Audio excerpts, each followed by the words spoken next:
Hello, welcome to the Motorsport Review. I am your host, Perry Brown, and we're talking about motorsport again this week, of course, rather than just talking about pre-season building of Formula One cars, who's doing what. That shot of an Audi, was it, going around a track that was shot on some kind of potato that you couldn't see very much of? It looked like it had four wheels. No, we're not going to talk about that. Talk about all the other things that are going on in the motorsport world. And to do that through this year, I need guests and I need people on the show. So if you joined us last week, we did a bit of an introduction for Louis, for Amber, and for Keith. And this week, I've got a few more guests that sort of come on either regularly or semi-regularly, has to be said, and come and talk about motorsports with myself. So joining me tonight for part 2 of the introductions to the team is Eddie. Eddie, how are you doing? First of all, I'm doing really well. I'm really happy to be back for a second season, and I'm really looking forward for a new year, a new season. Yeah, I'm really happy to be here. Especially around Formula One, but the excitement is just ramping up, isn't it? Every day we're getting sort of new releases, new teasers of things going on. And of course, racing has already started this year in earnest as well. And also joining me a bit, I'm going to address this later on. I was accused of being very McLaren sided in my fandom last week. No such arguments in the opposite mantra from my other guests tonight. Andy, how are you doing? I think you're a McLaren fan through and through. Do you know what? I may just be a McLaren fan. There may be a hint of that. And there may be some British bias on the podcast as well. Who knows? Excellent. Hopefully I can be quite sort of neutral about things in some respects. Yes, talking of neutrality, as I am the voice of neutrality on this podcast, please, if you're watching on YouTube, admire the Marussia F1 shirt that you got on. Yes, they did sell merchandise. I didn't buy this. This was actually uniform, would you believe it? And in the background, the very McLaren heavy has been replaced by a Red Bull and a Williams. Yes, I am that neutral that I've managed to go through my merchandise and find at most 3 other things that weren't McLaren. Funny you should say it, but I've got some Marussia merchandise kicking about in my collection as well from back in the day. Yes. If, just to plug the other podcast, or one of the other podcasts, if you listen to the Papaya Pod recently, Andy was on there talking through his merch pile.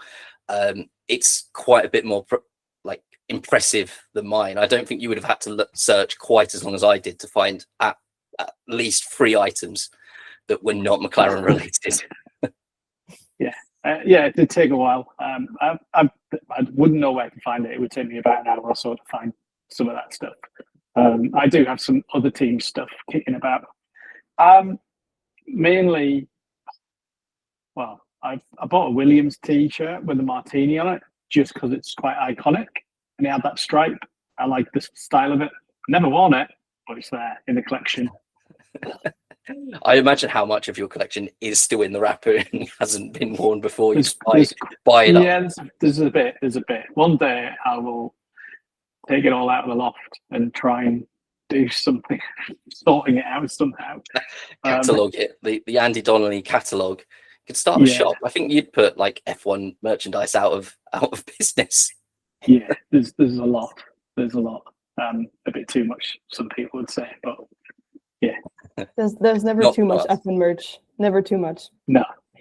And there's some bizarre stuff. And I think if you had listened to the other pod, if you're going to call it that, one of the things I'd said that I didn't have in my collection was like a McLaren 50. When they did the 50 years thing, they did all of the old school stuff. Was the cap? He went and got it. Excellent. But now I do. Brand new tags, of course. Fantastic. So one day I'll get all of that stuff out as well and everything else. But yeah, there's a bit there. Yes. So yeah, absolutely go and check out the Papaya Pod, especially if you're McLaren biased. But if you're one of the other 10 teams that we're going to talk about this year in Formula One, then that's where the Motorsport Review comes in. And if you're not even Formula One related, then that's where we come in. So we're here to talk about sort of ourselves, our own sort of thoughts about motorsport. And I asked the same 3 questions of you both. I'm going to go to Eddie first. So Andy, sorry, you're going to have to sit there and be a little bit patient for a minute. You can jut in, I'm sure, and have some thoughts. But Eddie, I think it's quite right we start with you. You're the the newer fan. I think it's fair to say I haven't been a fan quite as long as Andy. I mean, tell us a bit about when you became a Formula One fan, and was there other motorsport sort of before and since then as well? Yeah, so I've basically been a fan since only 2024. I would say like before like mid-season. So I started watching when Formula One was in Montreal, simply because one of my friends, her only reason, and this is what convinced me, she was like, watch Formula One, please, because the memes are immaculate and I want to send some to you. And I was like, that's convincing enough. I will.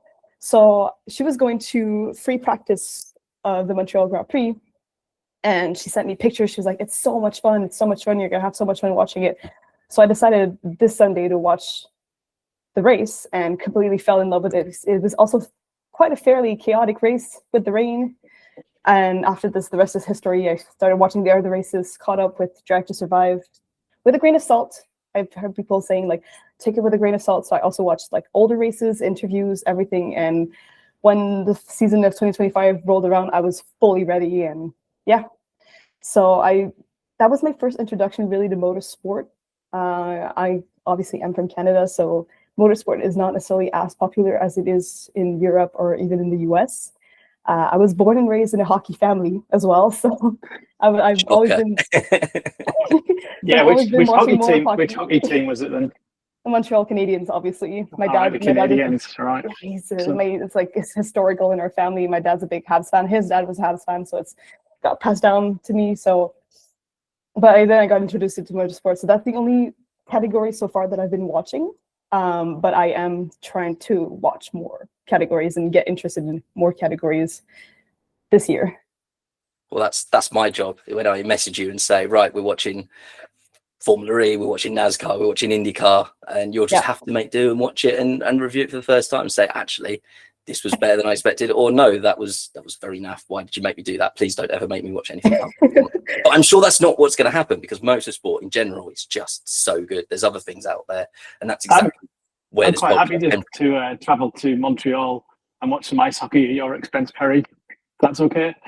Sorry? And Andy's doing this wrong. So last week, Keith said, I'm going to take you to the Indy 500. He was going to pay for flights. He was going to take me. Yeah. And you've come on straight away, Andy. And this is why you're second, because you said straight away, like, you can pay for me. That's not how it works. So get on the expense. I'm my favourite McLaren fan now. Keith, love you. We all need to go over there. We'll go and watch hockey and maybe watch the Montreal Grand Prix as well. Exactly. Well, that's only if the Habs make it to the playoffs. But if they do, you can combine the two, game in Montreal and then the race at the same time. Jobs are good. We'll do that. So Indy 500 and the Canadian Grand Prix. It's all getting sorted straight away. First 2 weeks and already 2 trips sorted out. So, I mean, as you say, a newer Formula One fan. And that was one of the first things that grabbed me, because I put this on threads, this idea, this crazy idea that someone would start a podcast. And I was expecting everyone to say, no, Perry, get back in your corner. And you were one of the people that actually said, no, me, I want to. I'm a new fan. And I thought, that's perfect, because that would balance out and I'd see Formula One again through the eyes of a newer Formula One fan. And that was perfect to me. And the timings didn't work out initially, but then as soon as I could get you involved in the team, and you've been on quite a few race reviews as we've spoken about, and as people may have heard last year as well, you've been on quite a few.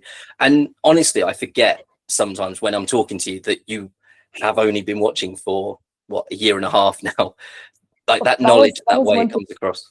I'm going to be honest. First time I went on like the podcast, I was terrified, because I was like, what if I say something so stupid that like he's never going to want me back? And I was stressing out. Like an hour before we were supposed to meet up, I was like pacing around. I was like, okay, let's take notes about the race, my thoughts, everything, to be very organized, so I don't say anything stupid. That's my fault every week when I record this. It's like, what am I going to say wrong? Like, see your spoon. I mean, just lean into it. Or when you go on a certain other podcast and call a McLaren orange twice, just lean into it. Just lean into the mistakes. Andy's shaking his head, of course. But it's great fun, isn't it? Talking about motorsport in general, just any of them, discussing it with fans and like-minded fans. And that's why we're here, of course. So that leads me brilliantly into my first question that I asked you both to prepare for. So you're only watching Formula One at the moment, but the question to you that I have is the series you would like to learn the most about in 2026, or more about certainly in 2026. So I know it's probably like impossible to do so, but there's quite a few categories that I would like to learn more about. First of all, IndyCar. Everyone's been saying it's really nice. It's a bit more accessible since I'm in the continent that it's happening. But also MotoGP, because I've seen so many things about it being chaotic, and it's been really interesting to me. Potentially also NASCAR, especially NASCAR Canada, because I went to the race, one of the races that was happening near my city in August of NASCAR Canada, and it was so much fun. And I like took a bunch of pictures, met some of the drivers. It's really, really accessible, and like an access to the paddock is like 10 times more accessible than Formula One or even IndyCar. So that was really nice, and I would love to like learn more about the rules and everything. I went in completely blind, but also just kind of like study more the categories, like lower categories of Formula One, like F2 and F3. As a hockey fan, I love seeing the players in the what they call the junior teams, so the AHL, which like are all affiliated with the NHL, and a lot of the players that are in these teams are developing to potentially go into the NHL at one point. And I love to see their development while they're playing the games in the AHL. So I would kind of like be able to do the same while watching F2 or F3. That's a great answer. Yeah, one of my guilt, if you like, for 2025 when I did this podcast was we're talking about motorsports and the rungs that lead up to Formula One, and it's trying to sort of base it around Formula One, and then never covering Formula 3 and Formula 2, which are obviously the natural predecessors to, or Formula Academy as well. Like put that in the same category of being like one of these direct feeder series run on the same weekends as Formula One. Never managed to cover them. They obviously run on the same weekend as Formula One, so we're reviewing Formula One. We never get the chance to look at them. But a question for Andy on this point. I started watching sort of 1990 Formula One. This is 1998 sort of time. I could see in that sort of time frame, so we're talking 28 years now, that drivers would arrive in Formula One and there'd be new names. I am seeing more and more that by the time drivers are, even when they arrive in Formula 3, people are saying, you've got to watch out for this guy. This guy's been killing it in go-karting, in whatever they've driven in before. Would you agree with that? That, you know, when you were watching Formula One, when you were younger, that drivers arrived in Formula One and you were like, who's this? And maybe even drove in Formula One, and it took a few years for them to appear. I'm a bit older than you guys, but I started watching in the mid-80s, and sometimes you wouldn't even hear about a driver or recognize the driver's name, or kind of they would hit your radar until something happened. A good case of that is a French driver won the Monaco Grand Prix, Oliver Panis. It was a wet race. It was utter chaos. If you've got 5 minutes time, Eddie, go on to YouTube, type in Oliver Panis, Monaco Grand Prix. It's worth a watch, because if you think that Canada race was chaotic in the rain, this is something else, right? It's worth 10 minutes of your time. It's a great story as well, because complete underdog, right? So these drivers would appear, and you'd be like, I don't know who this guy is. But also remember, we had a lot more cars on the actual grid. You know, there's 24, and also you had, even just before that, more cars could qualify than you would actually have. So you have drivers that you might not see because they'd never qualify or something like that. Also, driver swaps were a lot more common. Yes. So you'd have a driver that did 4 or 5 races, and somebody else would come in and do 4 or 5 races, especially for the lower teams where it was pretty much a paid model that we see. It wasn't kind of like what we have today, of, you know, the lineup and everything. But also remember that you've got so much access to sort of Formula 2, Formula 3, all these other things through social media, through the internet and everything else like that. If you wanted to know about junior series back then, you had to go and buy a magazine about it that came out a month later. You know, for people out there, this is a printed thing that came out, delivered to your door. You went to a newsagent and bought it, and you read it, and by the time you got it, everything was probably out of date already. But unless they featured somebody as like, here's an up and coming rookie or something like that, or somebody's doing really well at this series, you wouldn't really kind of know. And if I'm going to be honest, there was a lot of British bias back then as well, because these magazines were printed in the UK and everything else like that. So you'd get to kind of find out a few bits from that. But yeah, you'd have drivers appearing on the grid and you'd be like, I don't know who that is.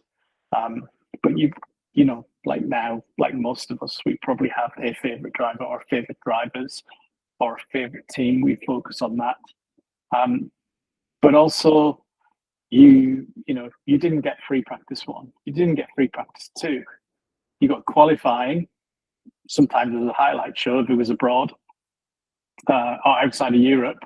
And you got the race also once, sometimes as a highlight show if it was outside of Europe. So the coverage was a lot less. So you were exposed to a lot less. But you were also exposed to you know, the big names in it a lot more, because everyone knew that those names sold things back then, similar to now, but in a very different medium. Yeah, I was going to say, answers your question. It does, I think. Yeah, to think of like Lando Norris, who before he arrived in Formula One, for just as an example, was already on Twitch. So even if you didn't follow him through Formula 3, Formula 2, his career, like through the racing series, you knew him because he was a Twitch gamer. And to go back like 30 years, someone with his financial backing, with his talent, with the fact that he wanted to come through, and the fact he was British, as you say, he'd have to arrive at the doors of Autosport and say, hey, look, I'll pay you some money. Can we have a driver interview with me to put an article in your magazine so people start to know my name? And that way I can then go to these sponsors and say, look, I'm an up and coming driver. You need to back me so that I can get into Formula 2, GP2 as it was at the time. So very different game. And as I say, talking again about Twitch and just social media in general, I looked at my phone instinctively at that point. Social media in general, it's so much more accessible. These drivers are known entities and known quality. A lot of the times as well, you didn't actually have support races that followed it around the world. You would have local support races. So I think we had it might be Formula Ford in the UK around that time. Somebody will no doubt correct me on this, but you'd have like a local formula that when the Grand Prix came to the UK, they would be the support race, but then they would have races around that. It wouldn't be like an F2 or anything else like that. There might have been something that was called Formula 2 or Formula 3, but it might have been British Formula 2, Italian Formula 2, French Formula 2. It was a very separate run sort of thing back then. They were like so club never got sports, that, weren't they? As opposed to world championship sort of feeling. Absolutely. Races. Yeah. As a question, you said you went to the Canadian Grand Prix, Eddie. What support races were there when you went? So again, you're going to your first Formula One race. You're sort of fairly fresh to Formula One, and then suddenly were other cars put in front of you, and you go, I don't know what these are, or were you fully aware of what was on? Well, last year, so 2025, we obviously had F1 Academy as one of the support races, which was really entertaining to watch. But we also have, if I remember correctly, the Canadian Porsche Cup. So that was fun. That was fun to watch. But obviously, I did not know anything about Porsche Cup. So I was just watching it, having fun. And, it's like 9 a.m. You're like up since like 6 a.m. because you have like general admission tickets and you're like trying not to cook under the sun that's already like quite high in the sky, and you're watching this. But it was really fun. And like, yeah, so that's, if I remember correctly, that was the support race that we've had in Montreal, but I'm not sure about the previous years. It's one of the big things about Formula One that I think drags people in is when they go to this race. Yes, the tickets are more expensive. Yes, as you alluded to, it's a lot less accessible than any other series, but the support is brilliant. I mean, I remember going to watch Formula E in season 2, I think it was, at London, and we arrived at Battersea Park and we weren't aware what the schedule was because we had to walk to the opposite end of the park just to get a brochure, one of the programs, sorry. Although the thing was sponsored by Visa, no one accepted card, just mind-boggling. And so we didn't know what was on. We couldn't hear much going on. It was, quite early on. So we said, oh, should we go and have a look at seats potentially for later? And we went up into the seats, and sure enough, the Formula E cars were going round. We're like, oh, right, okay, we'll stay and watch these for a bit. The Formula E cars stopped and there was nothing. absolutely nothing until these kids went out in like soapbox cars, and that was it. That was the support, was kids in soapbox cars. Most of them didn't start. It was more like going to a school fete. It was a bit like, is this really like a world championship event? Obviously years later they do have other support series now, like Jaguar I-Pace series was following it for a little while, and I think that's that's a big thing. I went to European Le Mans again. It's a 4-hour race, so they're like, look, we're putting on 4 hours for you, we don't need to think about support. But when you get there at the track early in the morning for the autograph session, then there's nothing going on for like 4 hours. It's a bit like, well, I'm just going to stand here and grab a hot dog and make sure it lasts then, I guess. But yeah, as I say, I think that's one of the best things. And then, as you say, accessibility, IndyCar, Canadian NASCAR, I think they're all getting it spot on. And I think it's something for Formula One perhaps to learn. Perhaps they like that it's quite closed off. But I always say on this podcast that, if you're turning up to Formula One and thinking that you're just going to rub shoulders with George Russell, with Kimi Antonelli, with Max Verstappen, then you need to sort of have a reassessment. I think you'll maybe see them, but it will be from a distance unless you're paying the money to be in that paddock club. But that was one thing that kind of like surprised me when I went to NASCAR this summer, was like, you buy the ticket and it's like, what, $100, and you're like, okay, it's not that bad. And then I saw on the ticket access to the paddock, and I was like, are you joking? And you could literally walk and almost touch the cars and talk to the drivers. I went with my friend. It was her birthday that day, and it was one of the drivers that she really, really liked.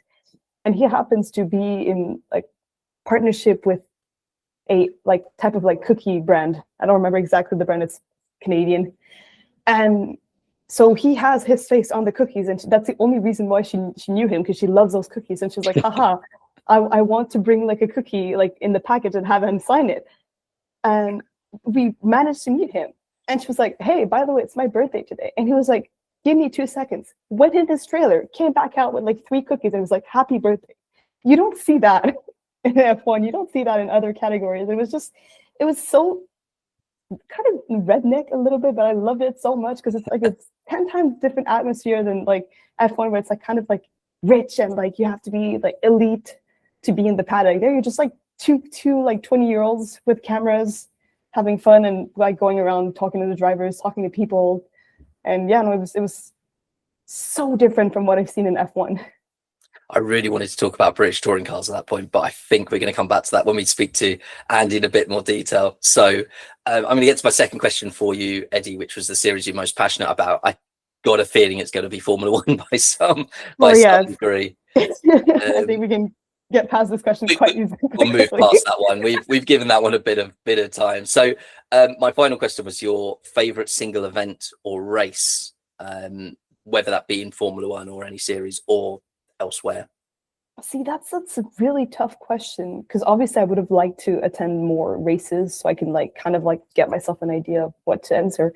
I'm a little bit biased. Obviously, I have to say Montreal is really, really fun, just in terms of like, as someone who lived there, you see the city transform the week like before the event, and you see like all the pop-up shops and everyone in F1 merch, and like you're talking to people, you're meeting people. It's so much fun. You're going everywhere, and you can like just walk around Montreal, and you're going to bump into some of the drivers that are just like on a walk, on a run. We met Bottas while he was like biking, and we took pictures with him, and like we talked a little bit. So this obviously is really, really fun as someone who experiences the before and the after F1. But I would say also the first and the last race of the season are some of the races I enjoy, because with the first race of the season, you feel the excitement. You feel like everyone's just like having their predictions, like post-testing, and you're like, oh, what's going to happen? Anything can happen. You can have like anything can happen. And the last race of the season, depending on what's happening, is really interesting as well, because like, again, anything can happen, and it can end up to the conclusion of a driver's championship. It can end up to the constructors championship. So yeah, I think those are like 3 races I really enjoy. I have a horrible feeling that all of the excitement in 2026 for Formula One will be over by the time the Australian Grand Prix checkered flag falls. If one team or one driver, unless it's McLaren, no, I'm sorry, I'm unbiased.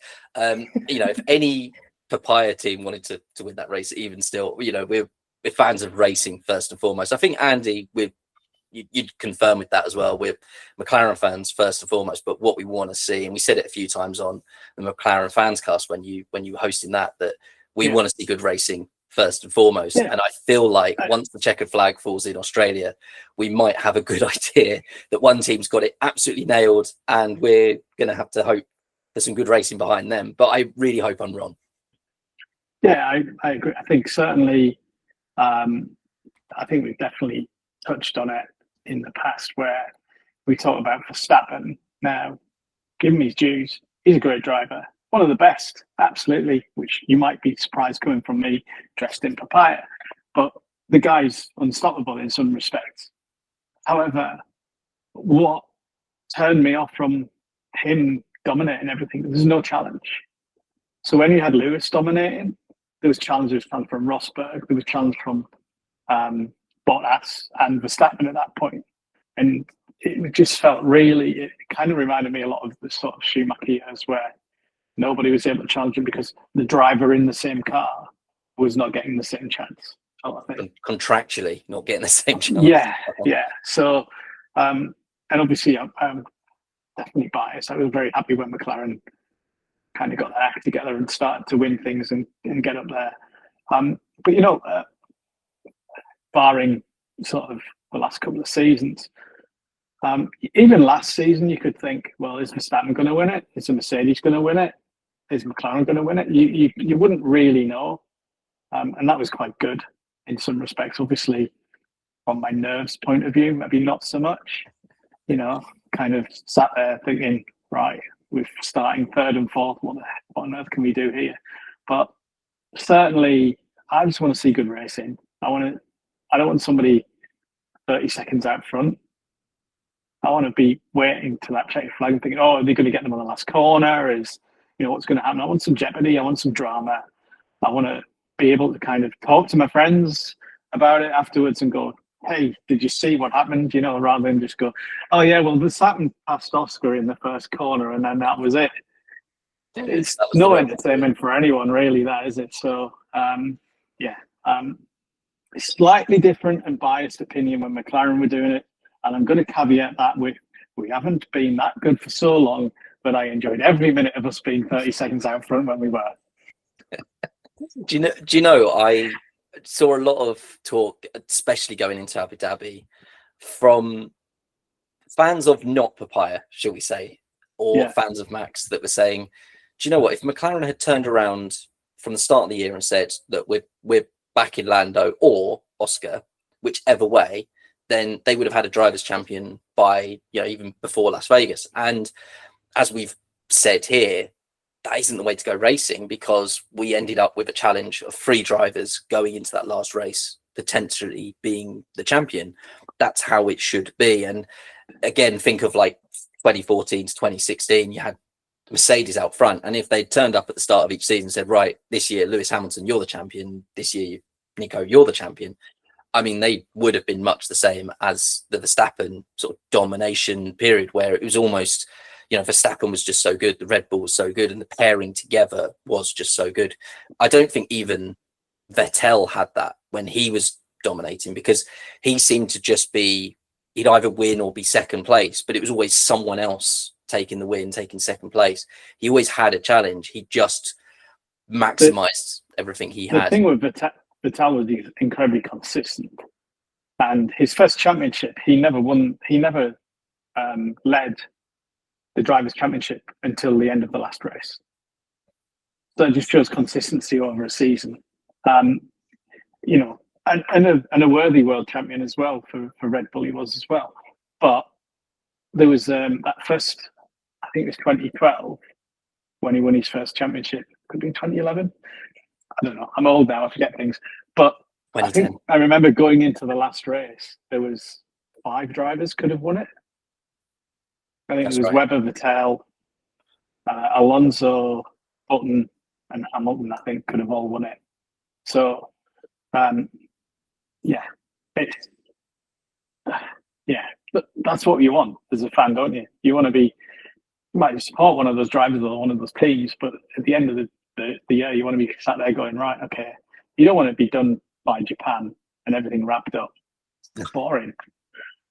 Yeah, when you hear like, you know, when you get towards the end of the season, they're talking about can Verstappen or whoever win the championship by this race, because then that will be the record for the most races left. That's a bad stat. That's like a stat you don't want to hear. But yeah, I got the feeling Eddie's going to come from this. We're getting to know you, Eddie.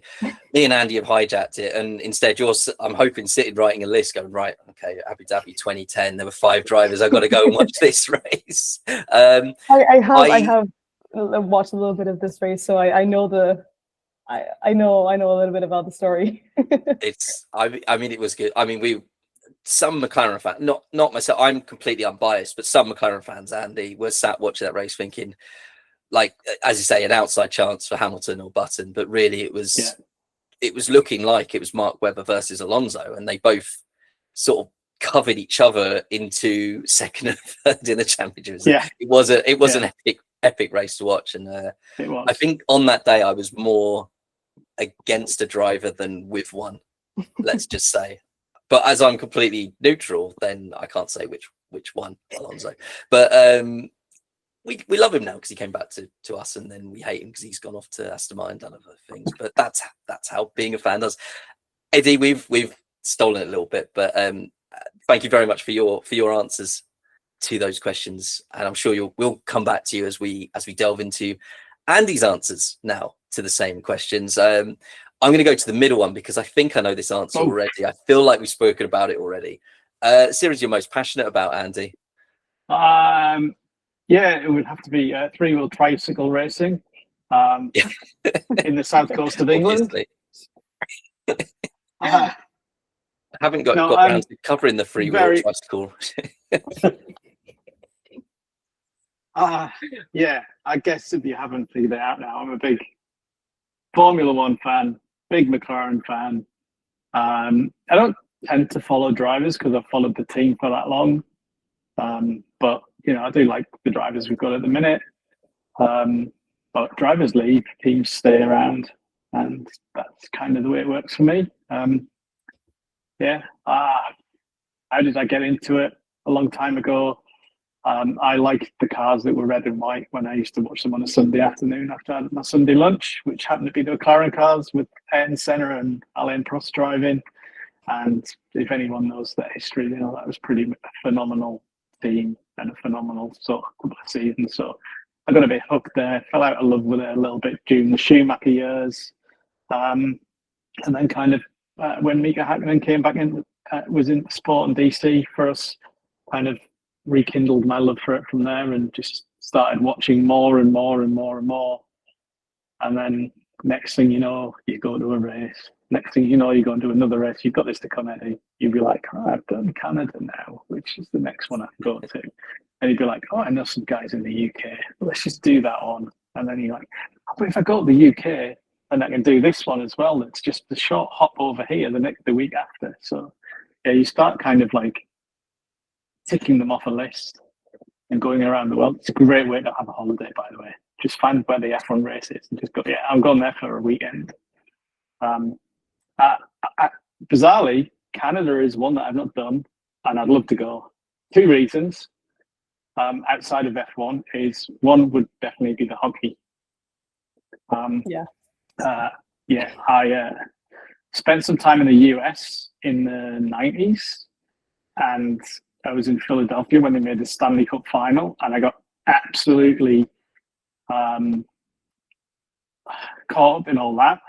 And I don't know how much of your hockey history you kind of know going back that far, but there was a guy playing for Philly Flyers then, Eric Lindros. Do you know him? Yeah, I think the name rings a bell. Yeah, ask your dad. He was phenomenal. He was like the Max Verstappen. Everybody loved Wayne Gretzky, but I was like, nah, let's have Lindros. So, and many of the players for Philly then were all Canadians. So every time that the Olympics come around, when the Olympics is coming soon, I'll be sat there. I've got a Canada hockey top, and I will be supporting Canada all the way. And I hope we get to the final and beat the USA. Yes. I really hope as well. I know this is the Motorsport podcast, but I'm so excited when we've got an amazing team. Yeah. Do you know what? I don't like sport is so good. Like, it's just like a universal language, isn't it? Like, Yeah. Like we've had 2 new starters in the last 3 months at work, and it's just that first conversation is just, so do you watch football? Do you watch Formula One?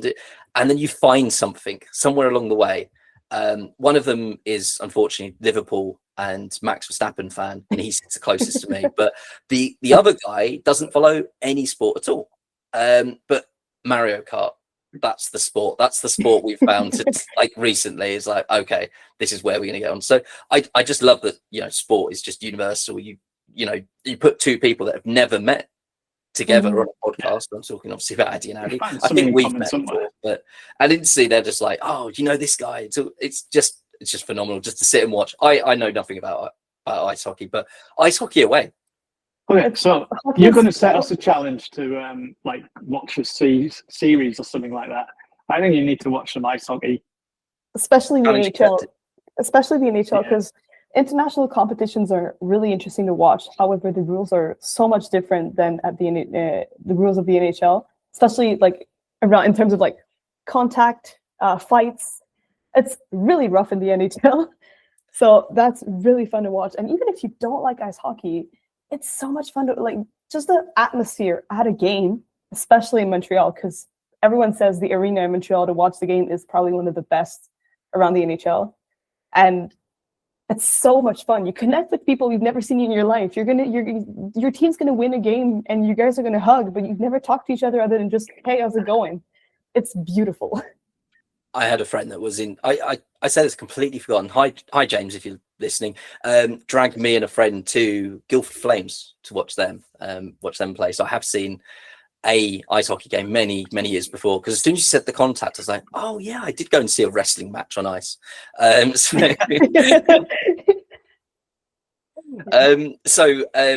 Series you're most passionate about, you know, I'm guessing Formula One. We've answered that. Series you would like to learn more about in 2026? This is a kind of tough one. My curiosity with IndyCar is being tweaked. I kind of watched a lot of it a few years ago and then dropped off again. But I think I'd love to go to the Indy 500, especially after one of our friends in podcast, Illuminati, Keith, went last year and was raving about it. So I was like, right, that's got to go on the bucket list. Absolutely. But I think there's a few things like, you know, actually the first motor racing event I went to was the British touring cars in the 90s. And I'd like to go back to some of that, see how that's changed a bit and everything else. I don't think I've been since the mid-2000s. So there's a few sort of kind of, local sort of things I should go and do. I should go and see some local racing. I should go.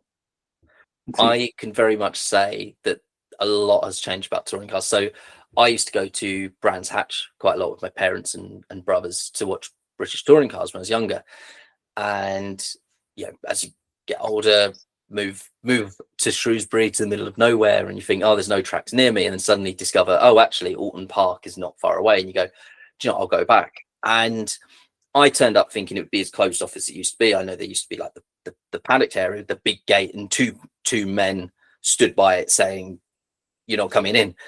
And the last time I went to Brands Hatch, I had like a access everywhere paddock. Like I watched races from in the garage with Tom Chilton's family and like the friends and Andy Neat, these older drivers of British touring cars. I thought that was epic. And I was taking my daughter along. I wasn't expecting her to say, oh, I'd like to come with you, but her ticket's completely free until she's 16. So I've got another 6 years of being able to take her completely free. And I took her along thinking, we'll see what she makes of it. We're going to be stood in a field, probably get wet, and she was going to watch a few cars go around and then say, Dad, can we go home?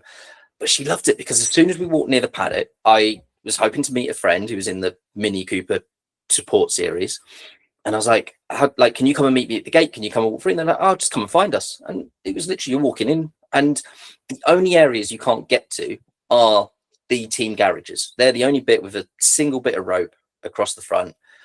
But my God, the access is brilliant. And then if you want to get on the grid, you just know a few people, ask around. They'll get you a grid pass to be on that grid before the race. You're like, what is going on? And again, Amelia, hopefully next year, or this year now, sorry, we're in 2026 already. She's hit the magical height that means we can get her on the grid, because again, last year, Tom Chilton and Tom Ingram were getting off a golf cart right in front of us. We almost got run over by their golf cart.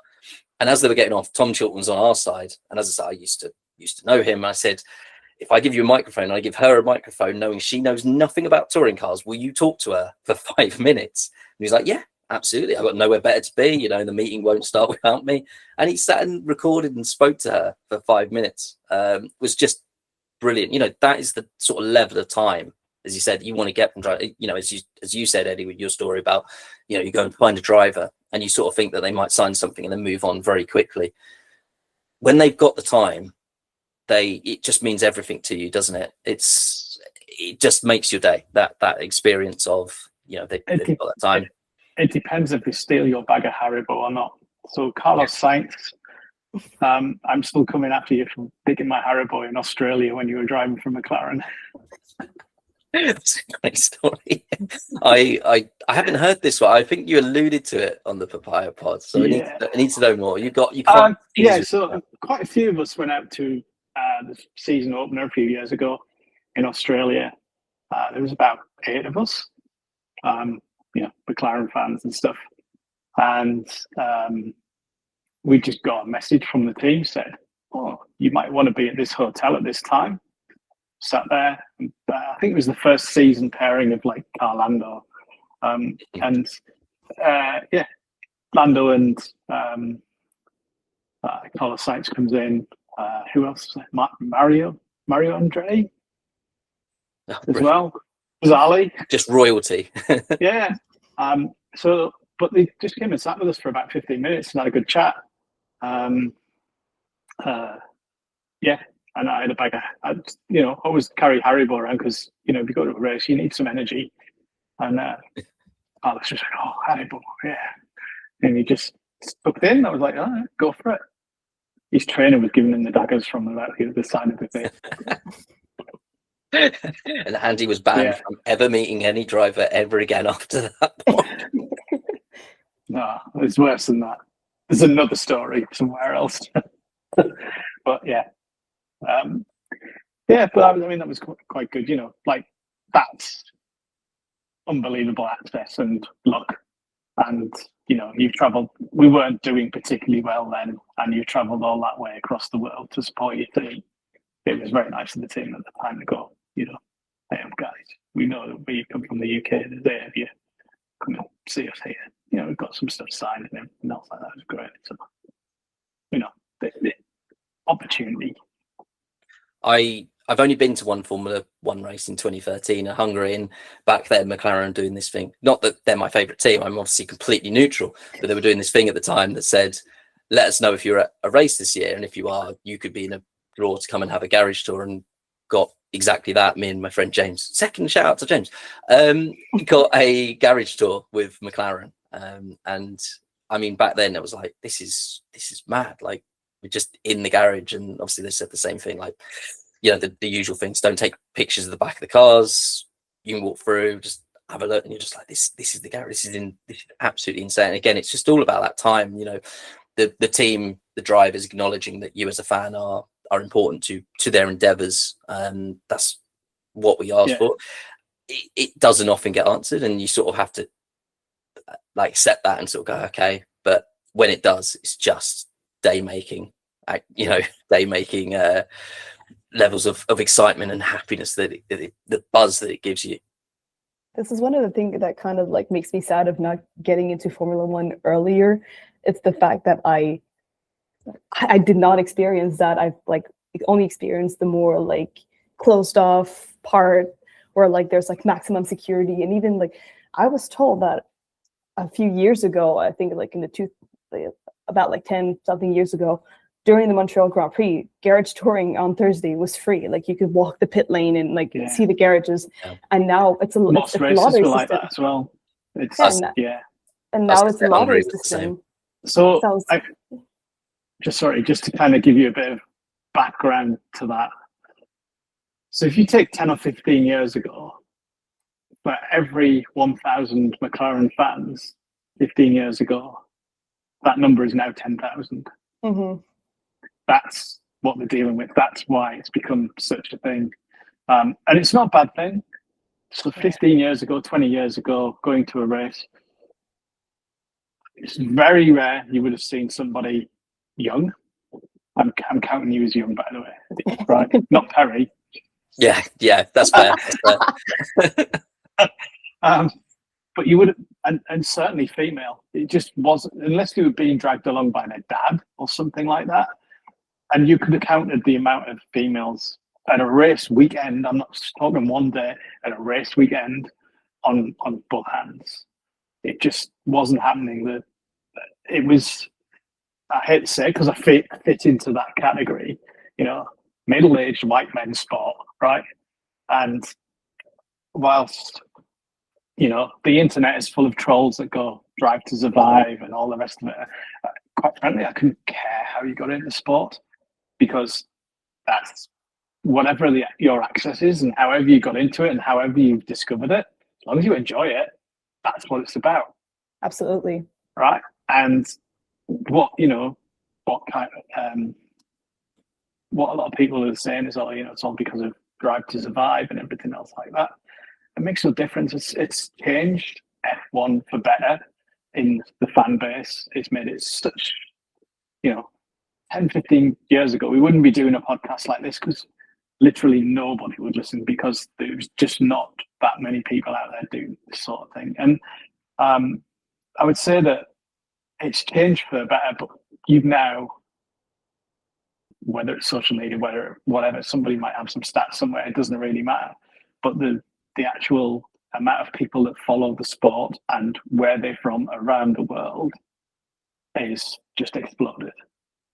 It used to be that people would only care about the sport when it came to their town, in some respect, if they followed it slightly.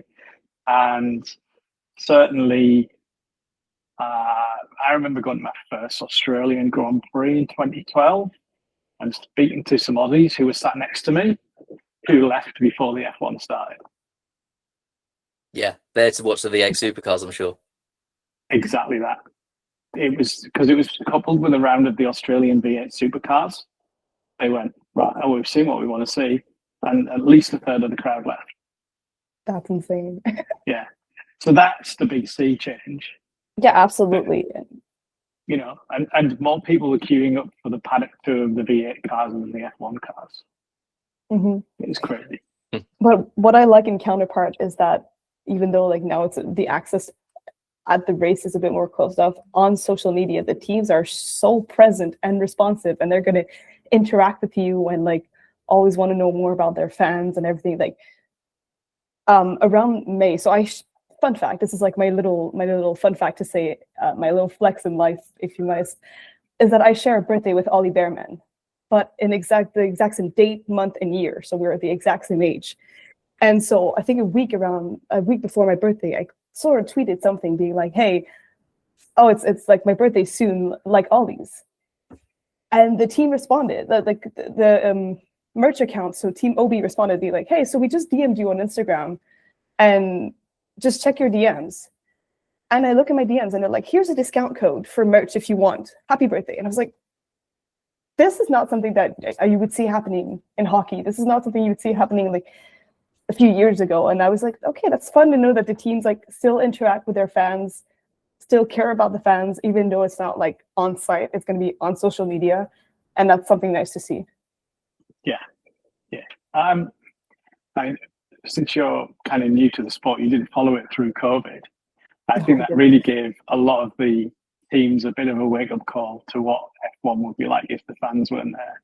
And whilst we could still pretty much watch at home, there was something missing from the actual events themselves and stuff like that. And it's, even though the access is still closed off and stuff like that, it was because of COVID rather than security. But yeah, I think the teams now, when I first started to talk to people in McLaren and on Twitter, there was 3 people in an office in Bradford, which is a little provincial town. Now there's a team of 20 people in walking in the MTC, and it's gone from being run like a fan club by fans to an actual marketing thing now. So it has changed quite dramatically. And once again, I'm just going to say in some ways for the better, because some of my friends worked in the Brantford place, and unfortunately when I went to MTC, lost their jobs, which is never great, but it's gone from a very family sort of fandom sort of thing to a more corporate sort of thing and everything else. But you had to do it. There's no way you could have continued. So, yeah. And with the dawn of social media as well, I get again just alluded to like how the teams sort of had to change with the times and things like that. And it's certainly I think you alluded like one of the very early McLaren fanscasts, how like the McLaren launch sort of became a thing in like 2010. It was like the first time they said, well, maybe fans should be at a launch and should be involved and be able to see it, rather than just all our cherished sponsors and all the guests that are paying the team to be in Formula One in all their suits would often be the only ones invited that would see the launch. And then, as you say, days later you'd rush out to buy your Autosport magazine in the hope that you could see the first pictures and a journalist going, look at this front wing, this is the interesting part. Now it's all live, and within minutes every Instagrammer, every TikToker is there going like, this is the things I've seen, and broken it down and told us everything that there is within minutes of it going live. So it's, as you say, certainly changed for the better in a lot of ways. Just coming back around to really back talking about Formula One, of course, but I think we're going to go back away, because your favorite single event or race, Andy, is not a Formula One race. I don't believe you did tell me your answers. I can't remember them, but I don't think it was a Formula One race. Am I right? Put me on the spot. Let me just check. I told you. Blimey, hang on. It's going to be the British Grand Prix now. It's a Formula One race. I put Singapore. Oh, that was. Do you know, it was someone else's. I thought you put into 500 for some reason. So the Singapore Grand Prix in particular. Yeah. So, what about the Singapore Grand Prix then? So I'm lucky to have been a couple of times live. I loved watching it on TV. It was the first sort of night race, so it's something different. And I've been a couple of times, and it's more because it's not just a race. If you get over there, you're working on like sort of 4 p.m. till 11 p.m. sort of times for the actual sort of event itself. But then you've got concerts that happen afterwards and stuff like that, and normally some big name bands as well. So for the atmosphere, for these facilities, there's like they're brilliant compared to some other racetracks I've been to. Budapest, there are nice food, variety of food, lots of merch stands, plenty of places to walk about. People will sit and talk to you and everything else like that, which you find anywhere in most races. You've got the big wheel to go on as well, and you can actually go on that whilst cars are on the track and get some great photos if you want to do photos or just take in the atmosphere from above. But it's something completely different. And with the concerts and stuff, I just feel it's one of the most best value for money race weekend tickets you can get. Noted, and thanks for the invite and paying for my ticket to go out there do that with you. Yeah, well, yeah. If we don't go to the calendar for the hockey, then I'll do that. Yeah. For instance, a couple of years ago, and we're only talking 2 years, maybe, you can get a ticket. I think it was about £350 for a whole weekend. We were in 3 different grandstands for the race weekend, which is really cheap compared to, I've just bought tickets for Silverstone race day only, and they've cost nearly twice that, if a bit more. Yeah. Every year when I think I'm going to go to Silverstone, I've never been to the British Grand Prix. In fact, the European Le Mans was like one of the few times I've been to Silverstone at all for any series. And it was the first time actually watching racing there. And just the thought of dropping that much money on the British Grand Prix and thinking, well, I could spend less and go and have a holiday, as we did when we went to Hungary and Budapest. You're there, in a different city, and then suddenly you're like, oh, we've got to get up early because we're going to get on a bus and go to a Formula One track. That's mad to me. But as you say, you go to Singapore and you're right in the city. So I was so I think it was 2008 was the first time Singapore got added to the calendar, and I was so excited, as you say, not only because it was a night race, we didn't have that, but we actually didn't have many street tracks back then either. Right. Yeah. So it was quite different. It was like this is going to be like Monaco, but good. And Monaco at night. It was billed as Monaco at night, wasn't it? So yeah, and honestly, the first time seeing cars on track at night and the exhaust were firing, you know, they obviously normally put out the blue flame, but because it's during the day, you don't see it. Suddenly the exhaust were popping. You could see it and hear it, and all the noise, the sparks as they came back to Formula One. It was like, this is a spectacle. You know, just watching Formula One cars go around suddenly became, I think, in that moment, a bit more of a spectacle again. So it's very special. And just a slight self trumpet blowing, I won my first my sim racing championship around Singapore, so I quite like driving around there as well, just to remind me of back on my heydays of 2011 when I managed to do that. I quite like driving the track as well on like the games and the sims. Yeah, it's one of my favorites to drive on the games as well. You cannot not concentrate. There's not a long straight where you can just kind of take a breather. You've got to think about every corner, but you get into a flow. It's really nice. You do. I know I'm not as fast as you because we've raced in the past. When I say raced, I'm more like the safety car speed compared to you. So. I like the few times I turn up, like when I've, you know, as a McLaren fan, been to the MTC and get into the Shadow studio, and they go, right, is anyone here sort of expecting to do well? And normally someone sort of gives me a shove in the shoulder, and I go, yeah, okay. And I try not to say, oh yeah, I used to be a sim instructor, because then as soon as you get in the sim and they're like, right, he's the one. Because as soon as you do even like a half spin, it's just instantly like, oh, he made a mistake. So you try not to tell them.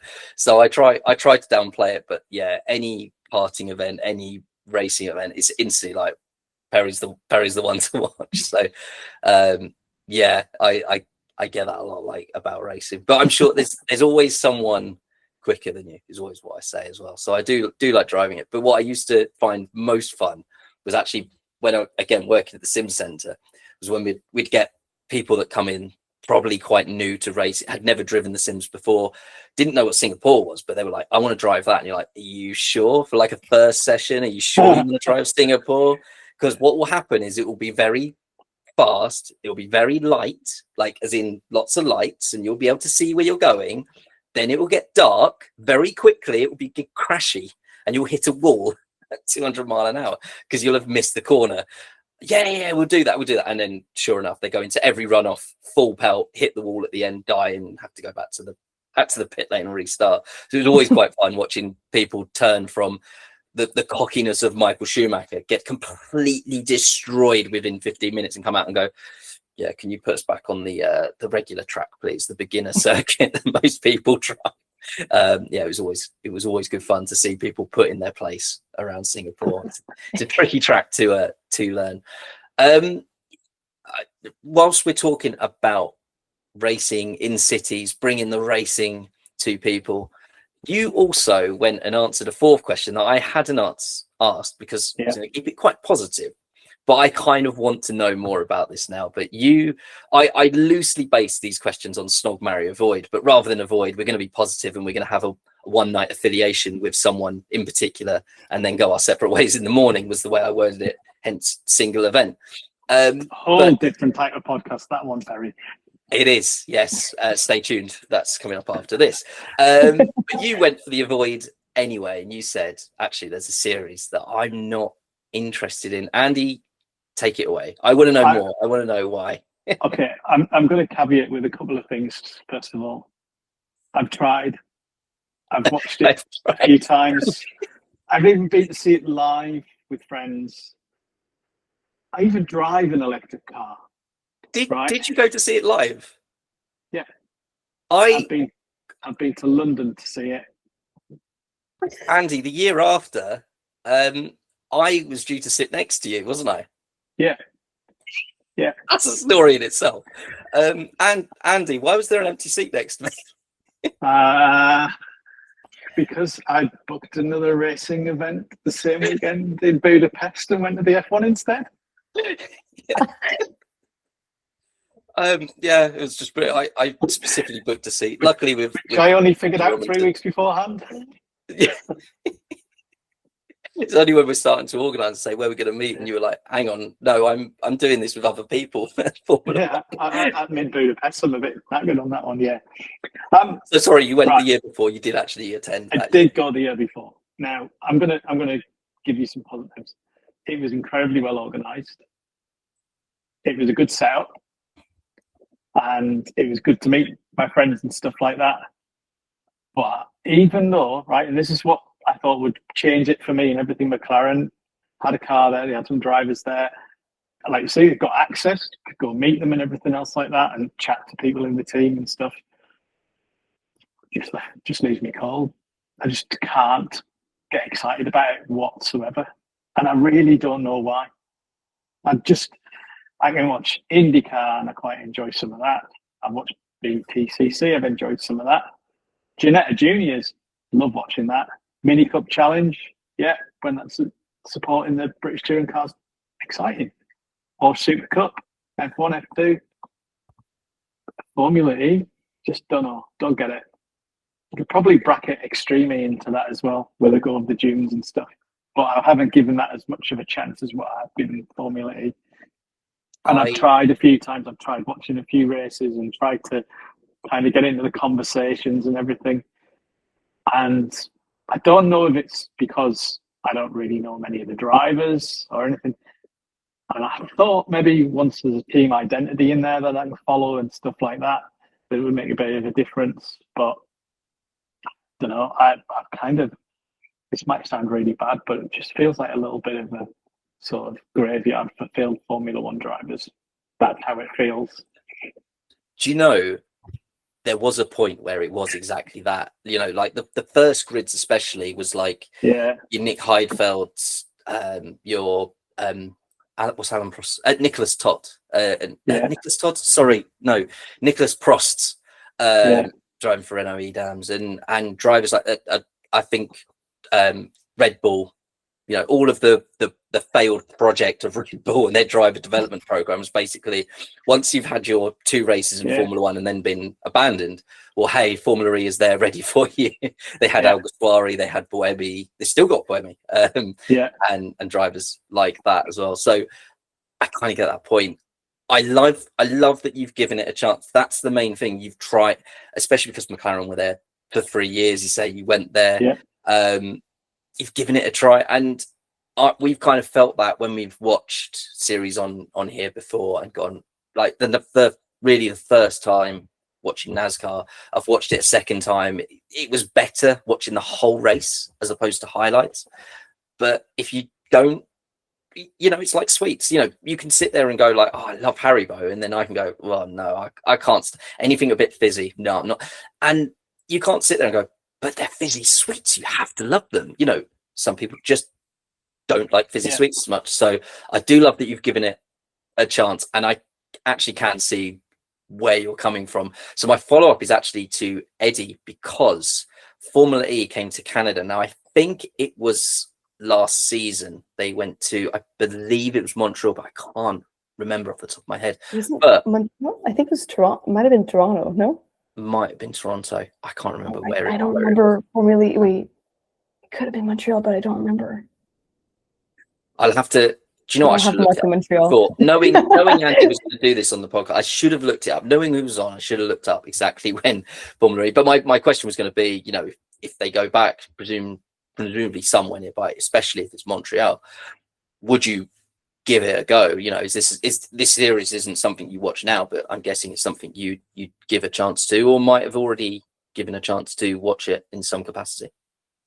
Maybe. I think I watched like the equivalent of like one race. At one point I was at a restaurant with a friend and we saw they were streaming this and we're like, oh, that's Formula E. And then we watched a bit and we're like, okay, this is boring. There's nothing happening. And I was like, well, maybe I have to be like in context, you know, like me wanting to watch the race, me like getting to know the teams and kind of like having the sound on, maybe having someone hyping it up. might make it seem more interesting. We're watching it, we're like, it's already over. Okay, well, okay. So if it, maybe I would give it a chance. Would I go to a race? Maybe not. Do I want to spend like more than $100 on a category that I don't really have interest in? Not really, but I would. Would I watch a race? Maybe I'll try it. I almost watched the race that was happening this weekend, and lack of time. But I might. I was going to say I sat and watched the Mexico E-Prix that was on this weekend, and I kind of get exactly what you're talking about, because once again, because a lot of the early part of the race is just, we're just going to save battery. We're just going to save as much energy as we can for that point where someone in our ear goes, you've now got enough battery and less laps remaining that we can push flat out from here to the finish, basically. Okay. I want to just bring you up on that point though. So I'm going to bizarrely defend Formula E at this point. On that point, that's not so much difference between tire saving in F1 or fuel saving in F1. I would kind of make that argument and that balance out on that. It's strategy, but it's not necessarily exciting strategy. When you're watching them all do the same thing, they just stand like racing in line and basically trying to be second place is what they're trying to do. For that early part, you're just watching them do. There was even a point, if I don't think either of you said you watched the Mexico E-Prix, Sebastian Buemi was on pole, looked really good, hooked it into turn one, ended up at the back of the grid instead at the end of, by the time they get to turn two. There was a point midway through the race, there was a safety car, and they sort of said it's a bit of a reset. You know, there doesn't tend to be as much field spread. Buemi was sixth, but I had no idea how he'd got to sixth. There was like, if Formula One, if someone had gone from the back of the field to sixth within the space of about 10 minutes, Max Verstappen in Brazil, you would know about it because the commentators would be raving. But in Formula E, it was just, that's just a thing that happens. It was, bizarre. It's maybe, I don't know whether that's a good or bad point. I'm just saying that to me was like, I want to know exactly how that happened. And am I going to go back and watch the race again and watch his progress through the field? Probably not. So it just goes down as he went from 20th to 6th. I just don't know how. So there's a lot of points there where it's like, it could be better. I still think it's a top series, and I'm gonna invite you back one last shot to get you interested in Formula E, Andy. We need to go, and Eddie as well. We'll get this team back together and we'll watch one of the London races. Next thing you know, we're going to be all three of us covering an episode on the next Formula E race. Yes. I think one of the things with the Formula E as well is that they have improved it over the years in some respects. I remember watching some of the first season where literally the driver had to get out of the car and get in the second car so you could complete the race because the battery would have run out. Right? Yeah. That was, every car had to do that. But to make it fair, they had to get out of the car for a certain amount of time before getting in the other car, didn't they? And it was just like, why not make that part of the racing? How fast can you get in and out of another car and out? The answer to that, safety. That's purely it. It's because otherwise they would have got in and said, no time to do seatbelts. I don't have time. I'll just pull the lever and it'll be fine. So it was safety. But it was funny watching them get in as quickly as possible, do the straps up, and then sit there and go, right, go now. Beer, and then have a drink, And then they'd pull out the pit lane half a second too early and get a drive-through penalty and be like, oh, the race is ruined because their changing of car happened half a second too quick. This is mad. So a lot has changed. It has got a lot better, but the racing is still, it used to be called Mario Kart. They sort of joke on it every year that it's a bit Mario Kart, and it's still a little bit. And I'm sure Dan Ticktum, if you're listening, of course he's a listener to the Motorsport Review, is sat there going, it's very Mario Kart. He wasn't best pleased with some of the racing that happened this weekend. So we'll do something. I've seen his comments, and as much as I'm not a fan of the guy, he did hit a point that I can't ever remember people getting penalties watching Formula E. It just doesn't seem to happen. it feels like a single seater series that runs to like touring car rules, where it's just like, yeah, nudging happens, but then as soon as they get anywhere near each other and the front wing sort of collapses under the car and ruins the race, and it's like, yeah, but I mean, rubbing's racing, right? And you're like, no, his race is over. Like rubbing is race over. Yeah.